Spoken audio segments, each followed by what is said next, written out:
During World War II, a highly secretive battle was being fought in laboratories as Allied and Axis countries raced to be the first to create an atomic weapon. The first to build the bomb would take a major step forward towards victory. Nazi Germany's unconditional surrender on the 7th of May 1945 ended World War II in Europe and its attempt to produce a super bomb. But the Pacific War with Japan continued. A joint atomic program between America and Britain was created called the Manhattan Project. In July 1945, near Alamogordo, New Mexico, Dr. Robert Oppenheimer and his fellow scientists, who had worked on the development of the new secret weapon, prepared themselves for the critical first test. 2, 1, now! Many believed that a simple demonstration of America's power would be enough to shorten the war and force Japan to surrender. At 8:15 a.m. on the 6th of August 1945, a specially adapted B-29 named Enola Gay dropped a single atomic bomb on the city of Hiroshima in Japan. This was the dawn of the nuclear age.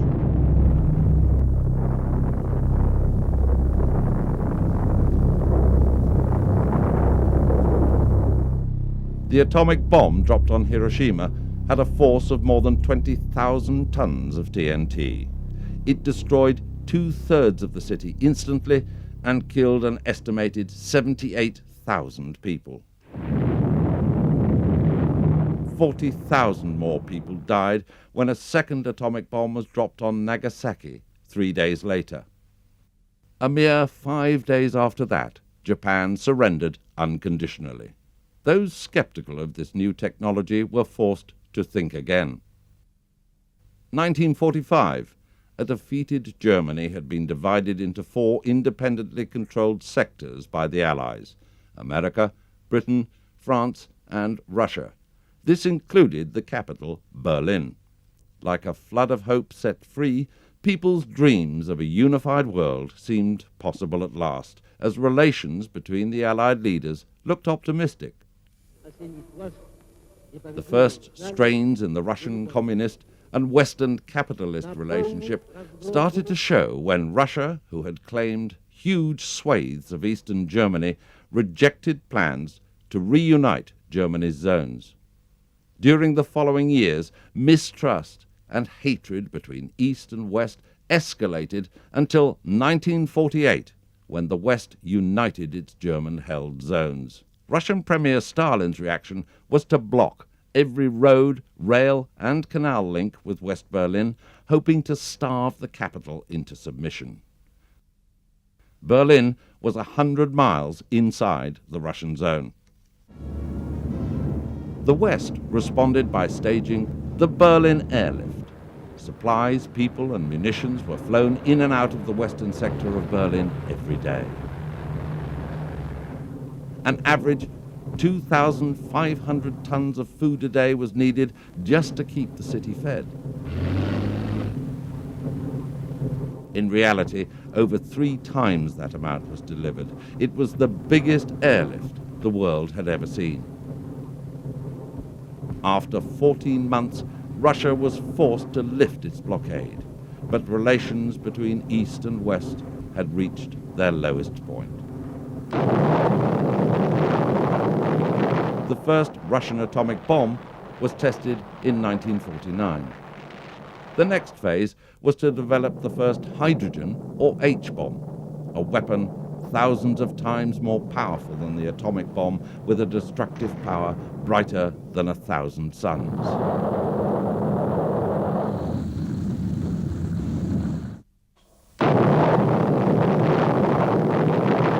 The mushroom cloud came to symbolize a new yet foreboding era which brought with it the threat of a new war, a nuclear war. Ex-German rocket scientists in both East and West were put to work, which created an arms race of such magnitude that it was to change the world forever. The Nike air defense system, introduced in the 1950s, was deployed to over 250 locations around America. The most expensive defense system to date supported Ajax, Hercules, and Zeus missiles. The Nike system was the very last line of defense before the civilian population had to resort to civil defense tactics.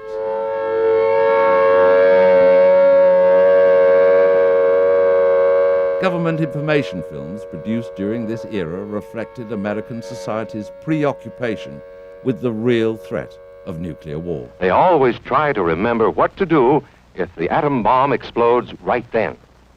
It's a bomb. Duck and cover. Tony knows the bomb can explode any time of the year, day or night. He is ready for it. Duck and cover. For these and other types are clearly described in the FCDA manual, Home Shelters for Family Protection. Your next step is to equip the shelter. Stock it with everyday materials with which you can face an emergency calmly. A battery radio, power may fail. Flashlights and spare batteries. First aid kit. A 3-day supply of canned and packaged food, bottled water and other liquids. 1962, Cuba, the communist island off the coast of Florida. Dictator Fidel Castro agreed to allow the Russian Premier Nikita Khrushchev to use Cuba as a nuclear missile base. America was now under a very real nuclear threat, as this commentator explains. Officials state that the U.S. knows of 24 Soviet rocket bases in Cuba, with rockets pointed toward the United States, rockets whose range may be as far north as Hudson's Bay in northern Canada. Under President J.F. Kennedy, nuclear war seemed inevitable. And so the issue is clear. The Soviets can end this crisis by the prompt dismantling and removing of offensive weapons in Cuba. And around the world, men and women today hope that they will do so. After much brinkmanship, Khrushchev finally backed down at the 11th hour, and on the 27th of October 1962, the world could breathe once more. Civil defense, although absurd by today's standards, was important. The following films you're about to see were made during the late 1950s and early 60s at the peak of the civil defense movement. American society believed that one day there would be an all-out nuclear war. The Cuba crisis very nearly proved it.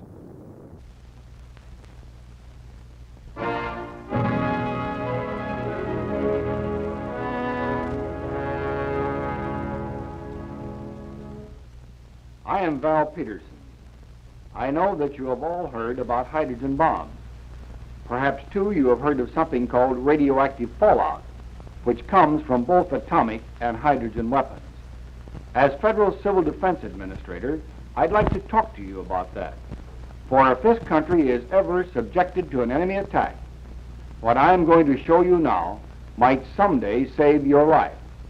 First, let's take a look at this sketch. The familiar mushroom of the atomic or hydrogen bomb. Notice these particles falling out of the cloud. This is an artist's conception of fallout. Actually, what happens is this. If the bomb explodes close to the ground or into the ground, thousands of tons of pulverized earth and stones and brick and steel particles are sucked up into the cloud, 40 or 50,000 feet or more into the air. These particles become highly radioactive. Much of this material spills out of the mushroom cloud around the point of explosion. The rest is carried along by the winds for some distance before it falls to the earth.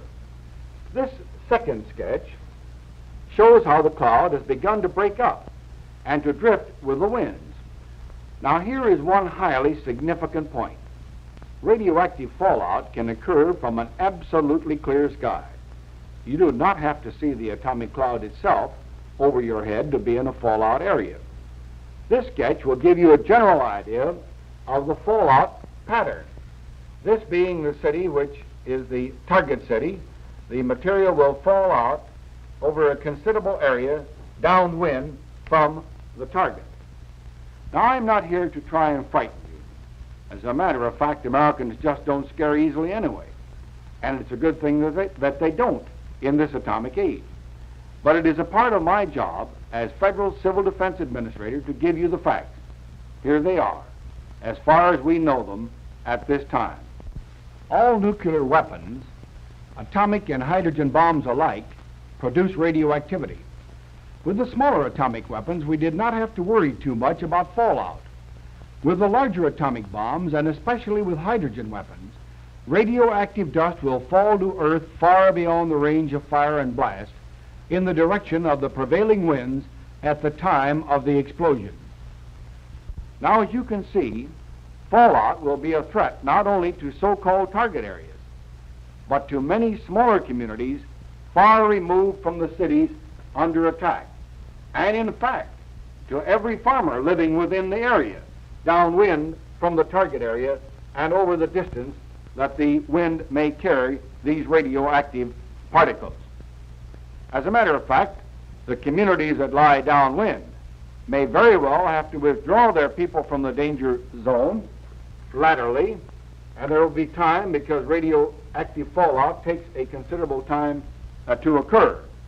Or the people will have to get into shelters of some type or other. Or we may have to do these two things somewhat simultaneously. Now, I won't mince words with you.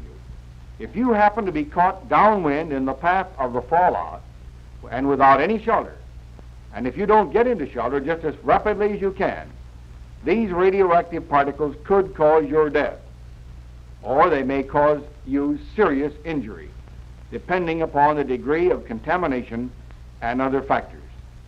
So much for the threat. Now, what are we going to do about it? We are still learning things about the behavior of radioactive fallout from the larger weapons. But for the present, we do know enough about the size and power of modern weapons and the radioactive waste they produce to begin planning how we can best protect ourselves. Basically, there are only two things you need to know how to do to protect your life. One is to evacuate your city before the bomb falls, because obviously, if you are caught in the open near ground zero, you won't have to worry about radiation. The bomb itself will kill you. The other method is to dig deep enough into the ground to escape the effects of blast and heat and radiation. Now come and look at this layout of a typical city. Let's say that right here is the assumed ending point of enemy bombers, and that the Weather Bureau tells us that the winds will probably carry radioactive fallout downwind in this direction. When we speak of the winds, incidentally, and of the H-bomb, we're talking not only of surface winds, but also of the winds high up, 25, 40, and 50,000 feet above the earth. Those are the winds that carry the major portion of radioactive material from the bomb cloud. Well, up to now, the picture looks pretty bad. But with enough warning and enough practice in peacetime exercises, many millions of lives can be saved that surely would be otherwise lost. Now let's take another case. Suppose you live in a small town squarely in the path of the radioactive fallout. The further away from that bomb you are, downwind, the more time you will have to get out. Radiological monitors will have set up warning systems, and evacuation from the towns in the probable fallout zone will be carried out on a lateral basis.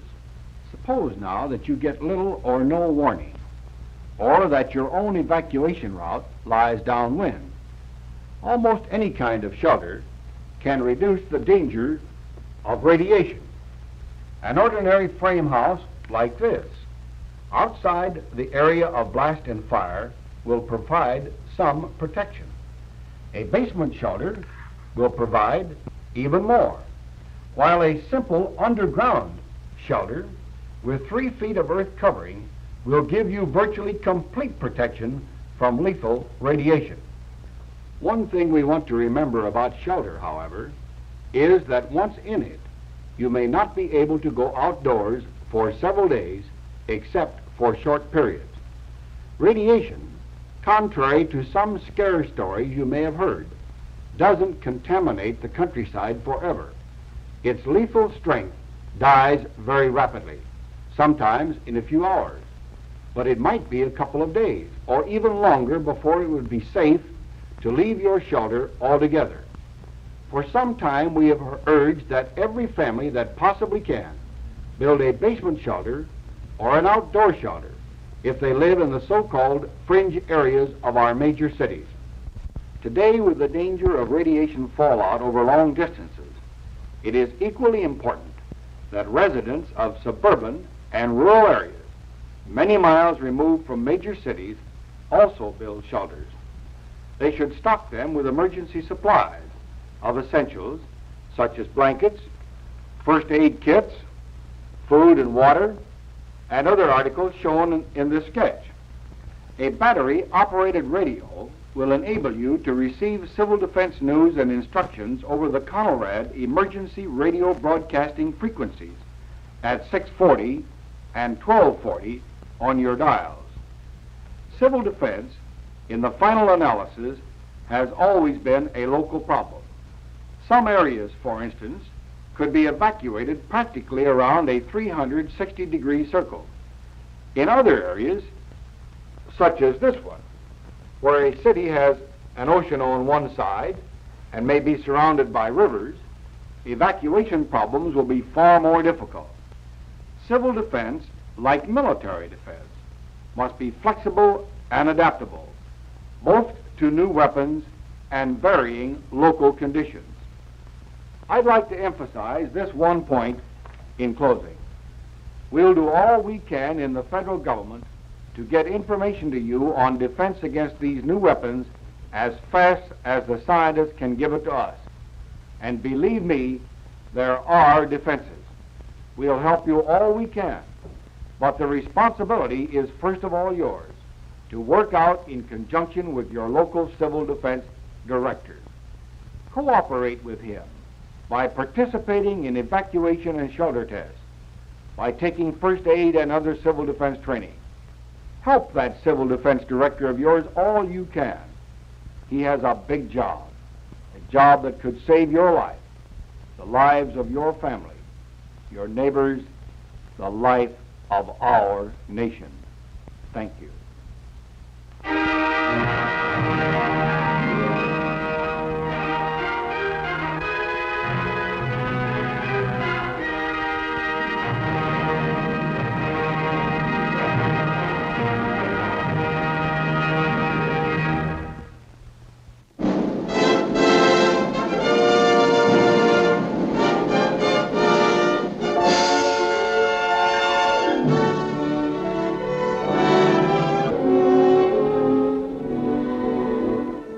Mid-afternoon, USA. A community like thousands of others throughout the country. Like your community. You are a housewife doing your shopping. Or a little girl out walking the dog. You're a boy trying out your new baseball glove. You're a construction worker with the day off, catching up on some chores around the house. Or a senior citizen catching up on his dreams. Suddenly, something happens.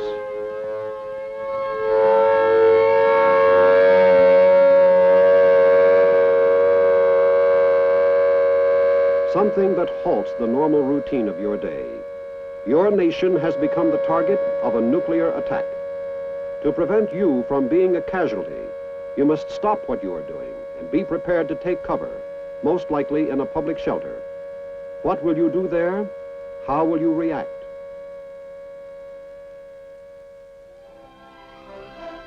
How will you adjust to the new and different way of life you will encounter, living in a public shelter?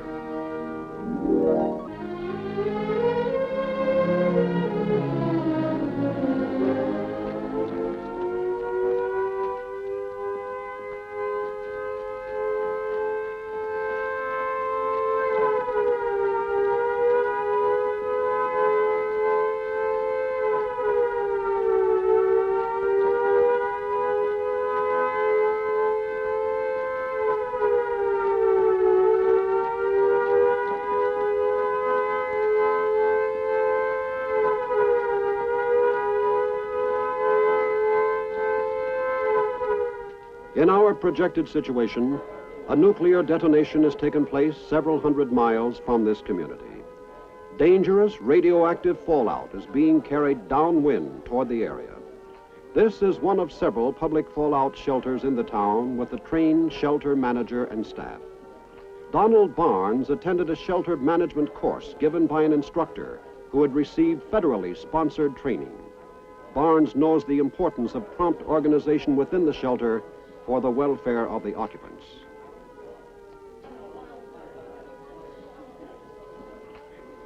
In this shelter, each person is given a registration form which will indicate important data about the occupant.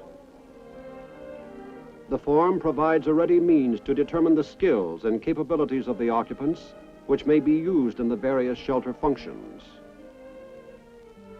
Not all shelters will be organized or operated in the same manner.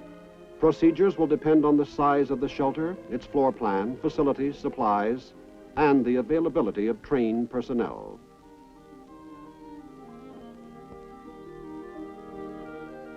Where the number of occupants is large enough, a supervisor for each shelter function may be needed. Members of the community who have prepared themselves with training in civil defense adult education courses, or in such areas as disaster aid or medical self-help, can provide valuable guidance in the shelter situation. Housewife Lenore Payton has listed on her registration form that she had taken a Red Cross home nursing course. In the absence of professional medical personnel, Manager Barnes assigns her the job of nurse. A section has been set aside as a first aid area. Mrs. Payton will check the medical supplies and arrange facilities for care of the sick and injured.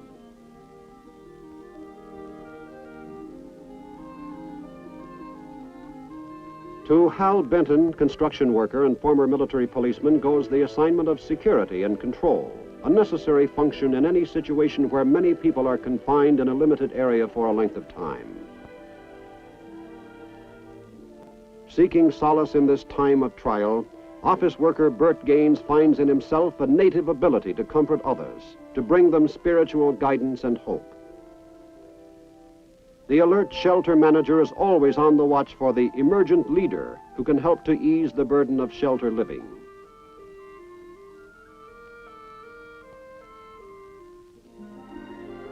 Gaines is asked to serve as religious counselor.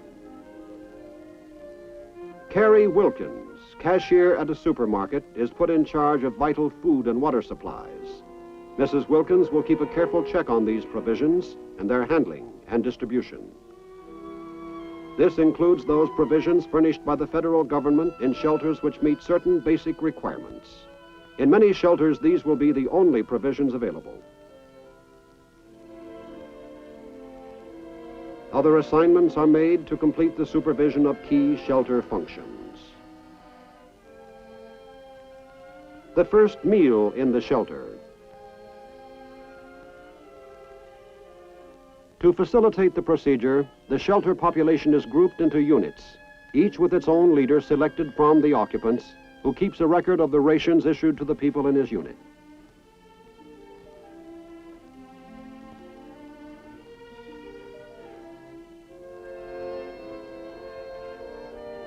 Water is stored on the basis of 3.5 gallons per person in the shelter.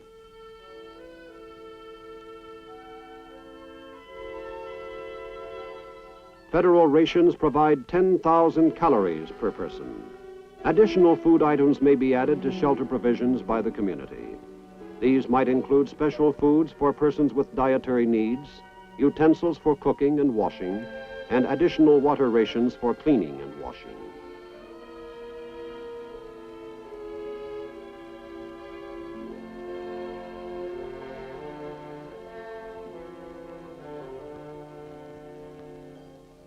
We're going to be in this shelter for an undetermined length of time.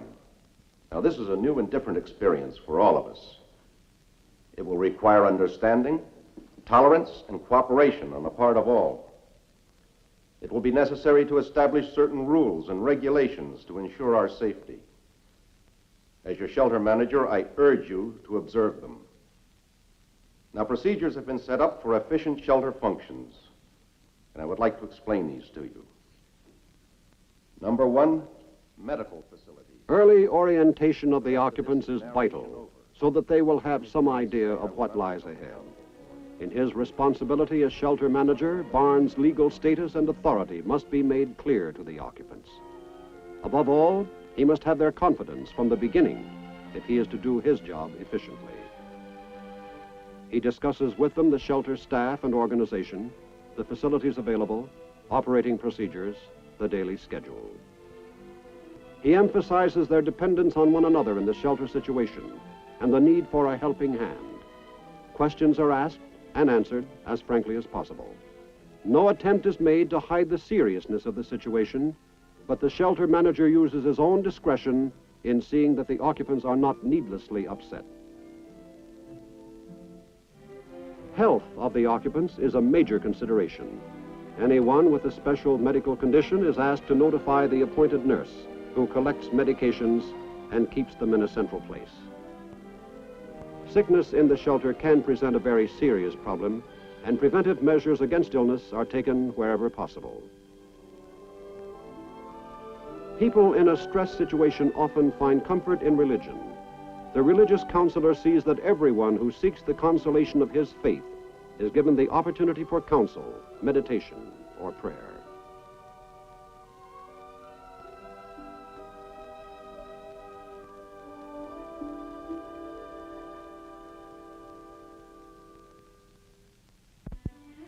Bedtime. Planning by the community has provided enough cots for most of this shelter population. Not furnished by the federal government, cots and other comfort items are the responsibility of each community. Martin Crelow, operator of a hardware store, knows something about inventories and schedules and has been put in charge of sleeping arrangements. He prepares a sleeping schedule which will allow everyone in each group a chance to get some rest. The shelter is secured for the night. An ideal time for a smoke. But smoking is permitted only when the shelter management determines the ventilation in the area and oxygen requirements. These will naturally vary in different shelters. While most of the occupants sleep, an important part of shelter operations is to provide a constant watch for emergency and the unexpected. A night watch ensures continuous and safe operation. Around the clock, communications equipment is monitored for news of outside developments or instructions from the town Civil Defense Emergency Operations Center. Telephone could be operable where fallout was a hazard, but blast and heat effects were minimal.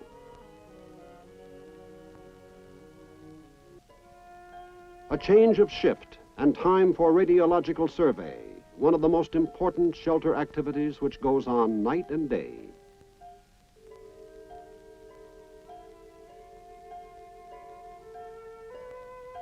The dosimeter is used to register the total radiation dose.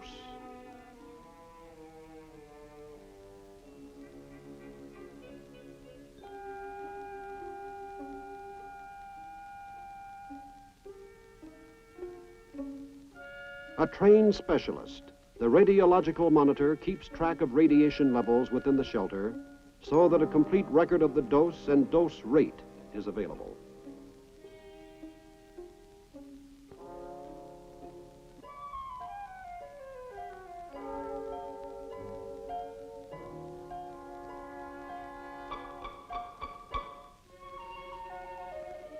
Morning, and the shelter routine settles down.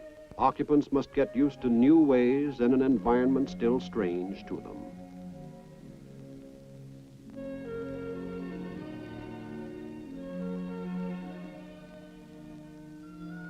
Chemical sanitation facilities. With many of the conveniences of personal care no longer available, cleanliness and personal hygiene become more important than ever. In the mass situation, every precaution must be taken against infection and disease. Various in-shelter programs, such as a demonstration on medical self-help, stimulate interest among the occupants and provide training in important shelter needs. Other training may be presented on such subjects as the care and handling of food supplies, health and sanitation, safety and fire prevention, or any subject related to the well-being of the occupant during his shelter stay.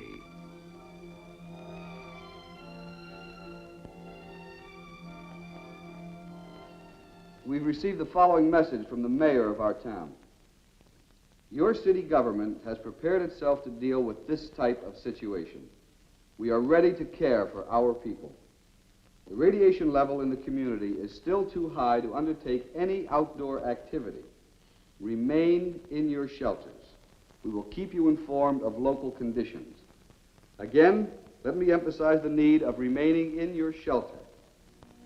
One of the great needs of the shelter occupant is to know what is going on outside. An information vacuum is detrimental to morale. Shelter management is responsible for keeping the people informed. Messages from government authorities and news of outside conditions are conveyed to the occupants as often as possible. For their part, shelter occupants must begin thinking about their responsibility to aid in recovery when they return to their community.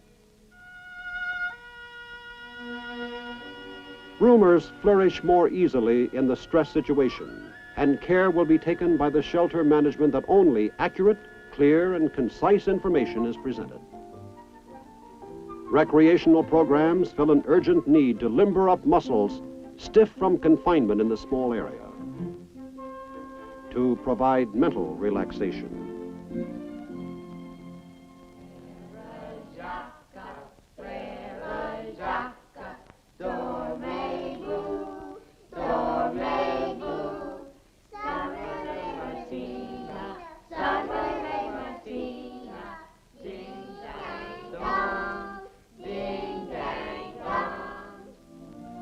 For some people, adjustment will be more difficult than for others. Is there anything I can do, Mrs. Warren?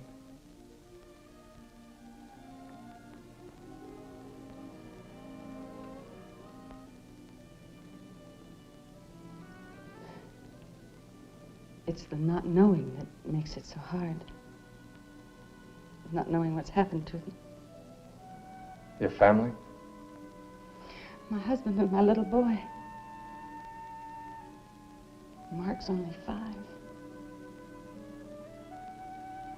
My husband took him down to the plant to show him the equipment. Oh, Mark's awfully good with his hands. My husband thinks he'll make a good machinist. When he grows up.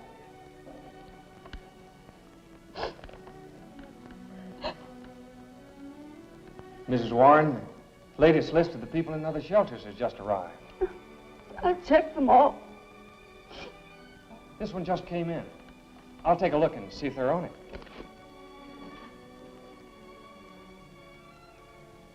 Is your husband's name Neil? No, Robert. In large cities, early receipt of such lists is unlikely, but every effort will be made to keep the shelter occupants informed. Here we are. Robert and Mark Warren. They're in the shelter at the factory. Let me see.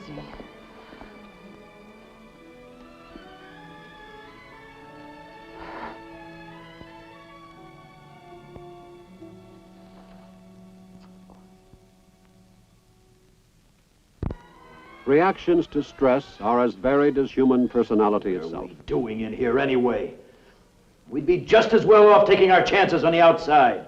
You're lucky we have people here who know how to handle things. We've got a lot of people in this place to look after. Why don't you pull yourself together? Help us calm some of these other folks. Mr. Gaines over here could use a little assistance.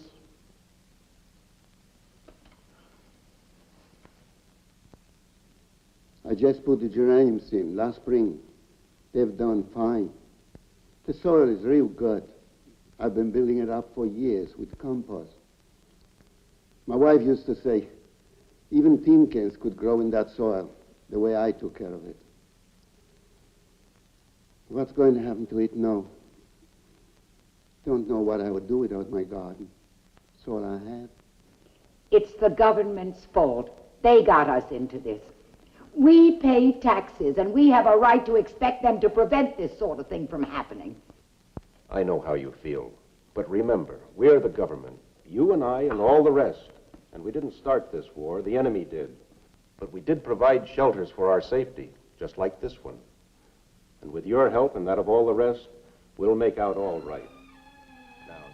Resentment, anger, anxiety, grief.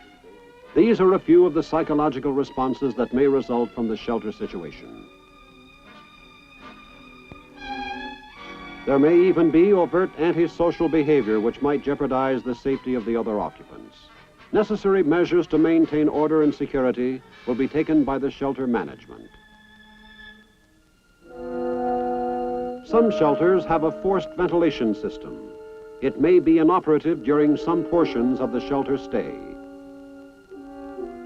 In this situation, discomfort of the occupant increases.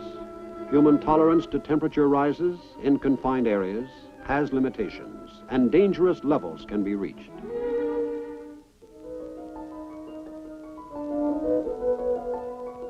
Depending on time, place, and population, shelters may be more crowded than the one you see here. Normal requirements are an average of 10 square feet of floor space per person.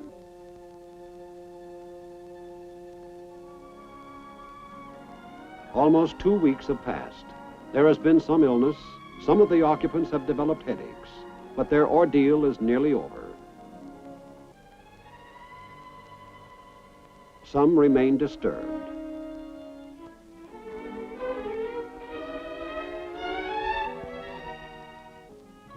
Others have accepted the situation. Occupants are thrown back on their individual resources to pass the time. There's a little white duck swimming in the water, a little white duck, and she knew she hadn't daughter. She swam out to the lily pad, saw Mr. Frog, and he looked so sad. One question is foremost in their minds. How long will they have to remain in the shelter? The answer depends on several factors, primarily on the radiological situation in the area outside. The most important thing for the occupants to remember is, the longer the shelter wait, the less danger because fallout decays with time. The Emergency Operations Center authorities will decide when people should leave the shelter. It is a vital decision, and it is made only after the fullest possible information about the local situation has been obtained.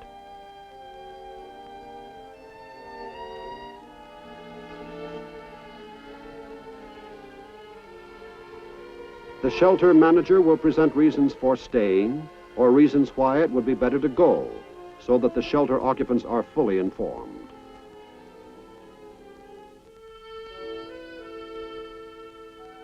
Periodic reports have confirmed that the radioactivity has been decaying steadily. Now it appears it will be reasonably safe to permit departure from the shelter for short periods of time.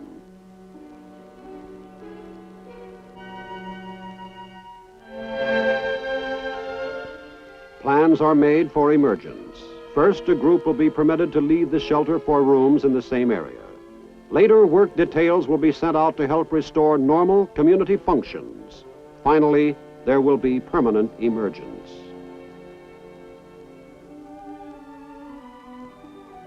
Remember that life in a shelter will not be like living under normal conditions.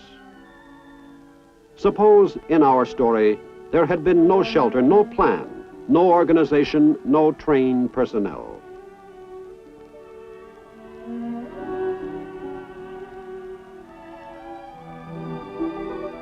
Suppose no one was there who understood the nature of the problems the shelter occupants faced.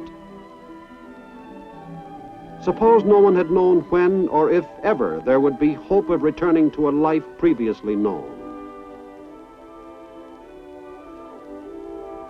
In the perilous world of this nuclear age, shelter is protection. Community shelter planning will result in the best use of our shelter facilities.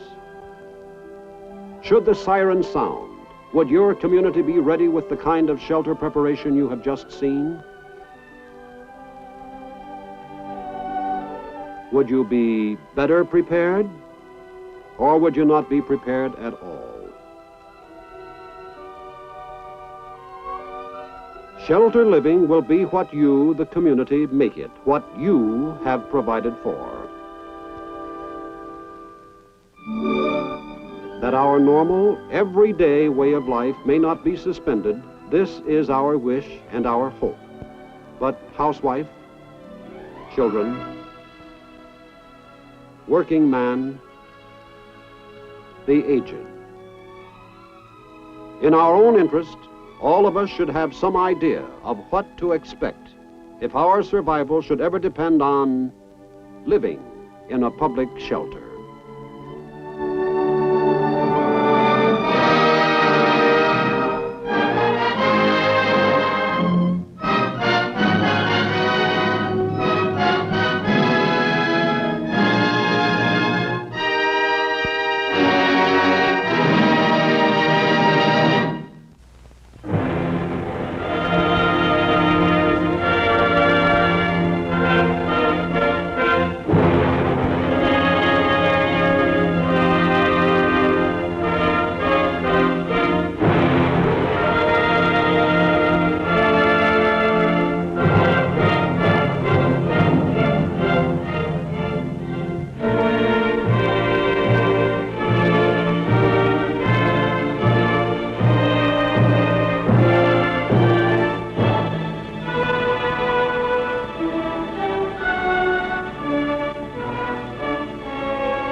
Let's face it, the threat of hydrogen bomb warfare is the greatest danger our nation has ever known. Enemy jet bombers carrying nuclear weapons can sweep over a variety of routes and drop bombs on any important target in the United States. The threat of this destruction has affected our way of life in every city, town, and village from coast to coast. These are the signs of the time.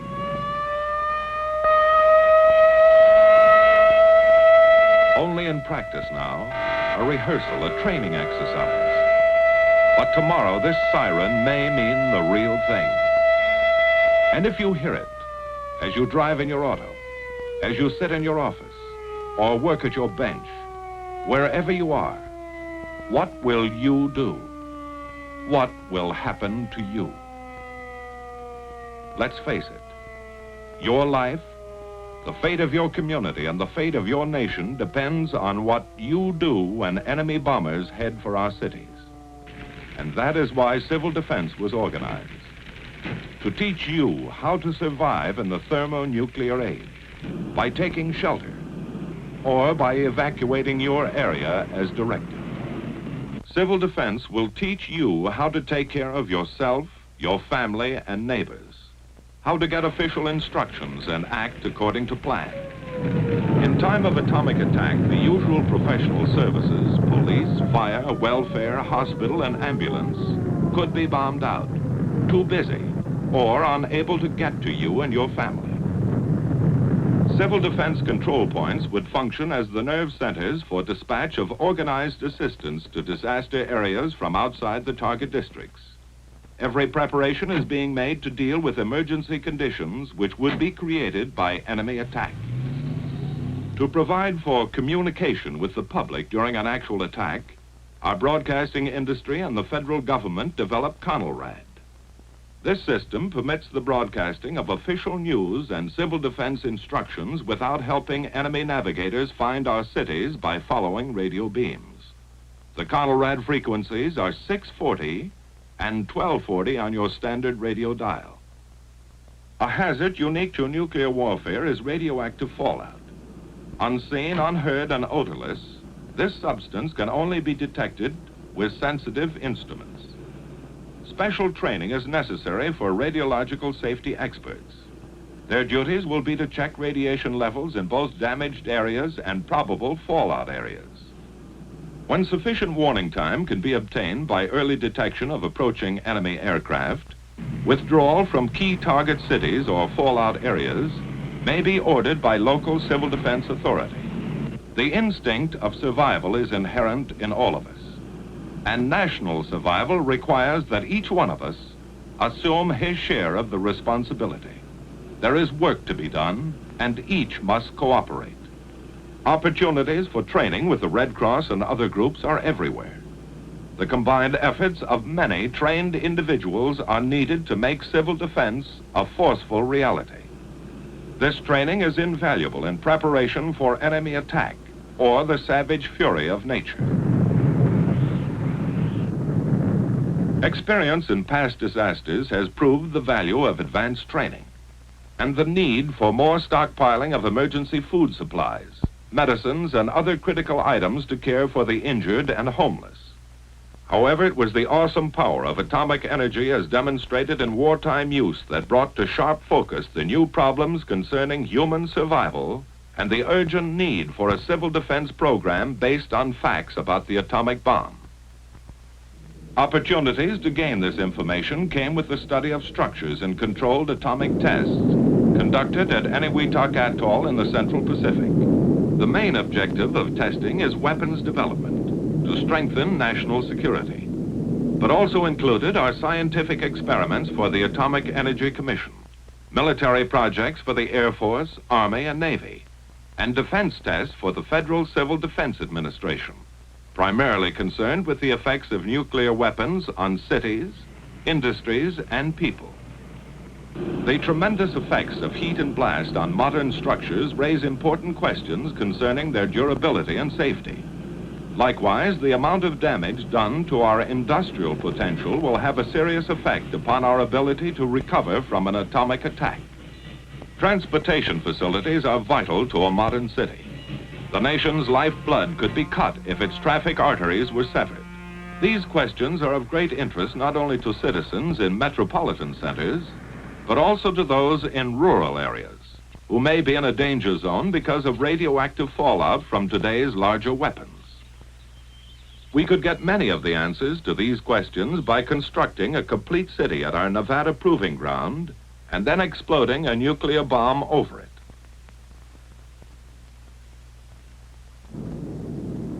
We could study the effects of damage over a wide area, under all conditions, and plan civil defense measures accordingly. But such a gigantic undertaking is not feasible. Instead, we build representative units of a test city, with steel and stone and brick and mortar, with precision and skill, as though it were to last 1,000 years. But it's a weird, fantastic city, a creation right out of science fiction. A city like no other on the face of the earth. Homes, neat and clean and completely furnished, that will never be occupied. Bridges, massive girders of steel spanning the empty desert. Railway tracks that lead to nowhere, for this is the end of the line. But every element in these tests is carefully planned as to its design and location in the area. A variety of materials and building techniques are often represented in a single structure. Every brick, beam, and board will have its story to tell. When pieced together, these will give some of the answers and some of the information we need to survive in the nuclear age. At varying distances from ground zero, the point of detonation, numerous experimental elements are assembled. Underground structures and facilities of various types play their part in duplicating the complexity of the modern city. The vast research program includes testing such items as covering materials, paints, varnishes, plastics, also various fabrics and samples of clothing.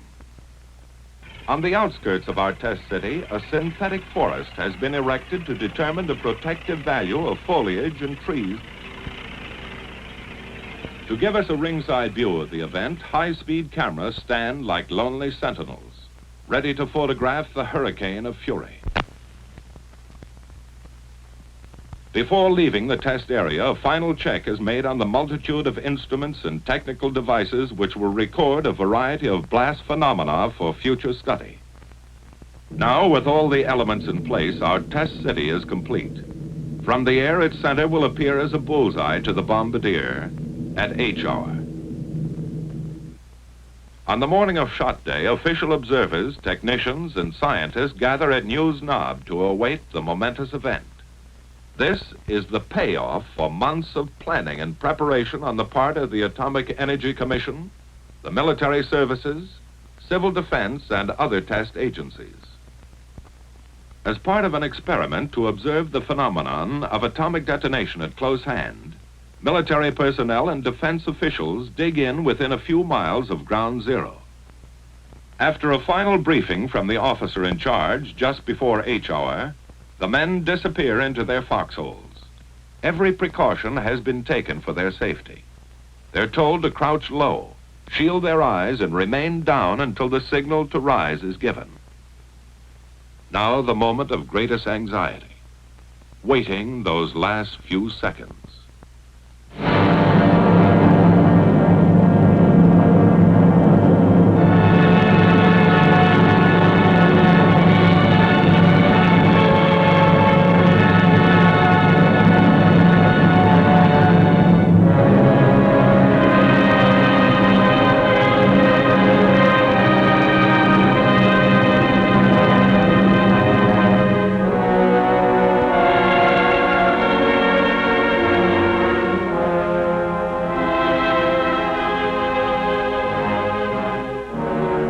Seconds later, the blast wave reaches the trenches.